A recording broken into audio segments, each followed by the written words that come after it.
So similar things, they when people when they in maintaining the grave, they do some wrong things. Like you see this picture, it's something which is wrong, real wrong. Decorating a grave is not allowed. It was not the practice of the Salaf, as we mentioned. And you're trying to give extra respect to that grave, but that's not the right way of doing it. It has no benefit overall. It has unnecessary expenses. People just have no limits, they go on and on. You know it, and I don't have to tell you. So placing slabs, having these markers, these big markers and horizontal slabs as well on the graves, where people write in big names, this son of this so and so died on this day, Bismillahir Rahmanir Rahim, Qul Wallahu Ahad, and all, everything goes on there.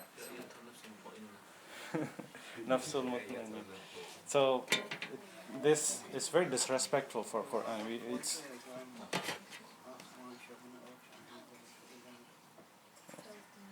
again, it's some people dress as well, clothes and green colored boundaries, everything. Those are all again. I mean, we see if Sahaba did it, okay, we'll go ahead and do it ourselves. If pious scholars did it, we'll do it. But if people do not have evidence from Quran and Sunnah, then we have to stop them there and then. And again, same thing, building domes and structures, it is not allowed. But important thing that I want to focus here is the fourth one, building masjid over graves. We all love Prophet Muhammad sallallahu alaihi wasallam.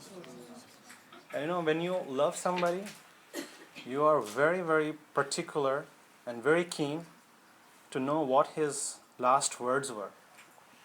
And you'll make sure, depending on how much you love, you'll try to implement those as much as you can.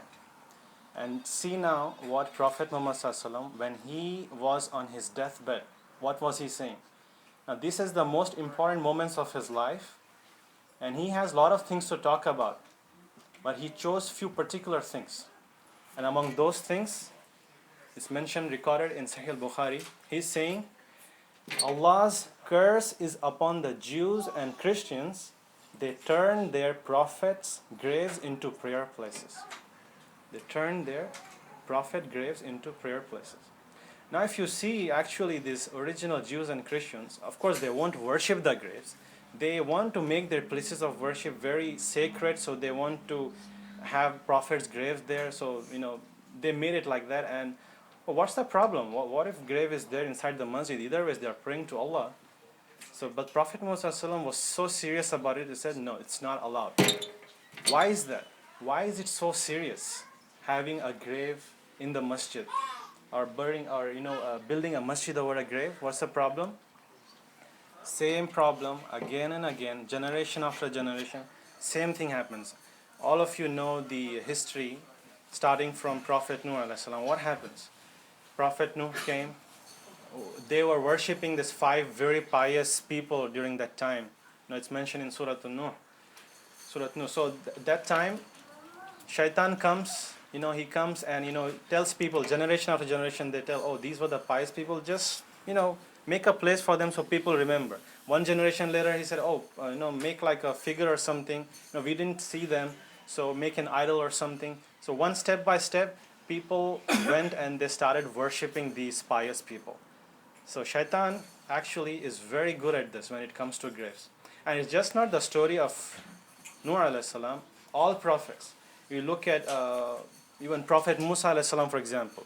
Few days, he went up to get the revelations from Allah subhanahu wa ta'ala, the commandments. Within that time, people, what did they do? They started worshipping the calf. Few days. Shaitan doesn't wait any time at all. And even look, our Prophet Ibrahim alayhi salam. All his life, he was saying, his father, do not make these idols, do not worship these idols. Look what happened. Generations out, he built the Kaaba. Within few generations, how many idols were inside the Kaaba? More than 300.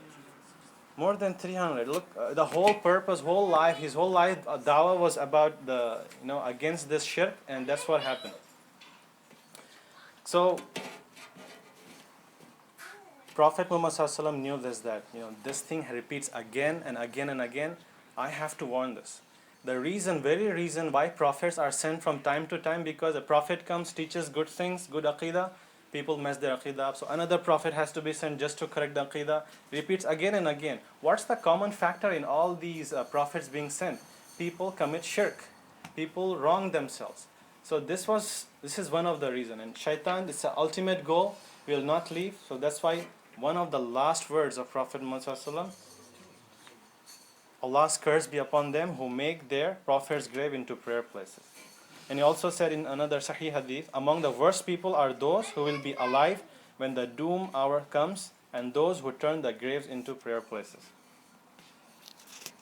So again, plastering a grave, it's not allowed, and adding to the height of the grave. Again, a hadith from Sahih Muslim, Prophet Muhammad sallallahu alaihi wasallam commanded Sayyidina Ali radiallahu anhu, he said, do not leave a high grave, but level it. Just level it. You see, this is so much high now. So many graves like that. It's a command direct from Sahih Muslim. Prophet Muhammad said that no, just level it. And that he carried out that command, Sayyidina Ali. And also, very important hadith. In Tabarani, recorded in Tabarani, Prophet Muhammad said, Jews and Christians raise their graves, so do not imitate them. Do not imitate them. This is the practice of Jews and Christians.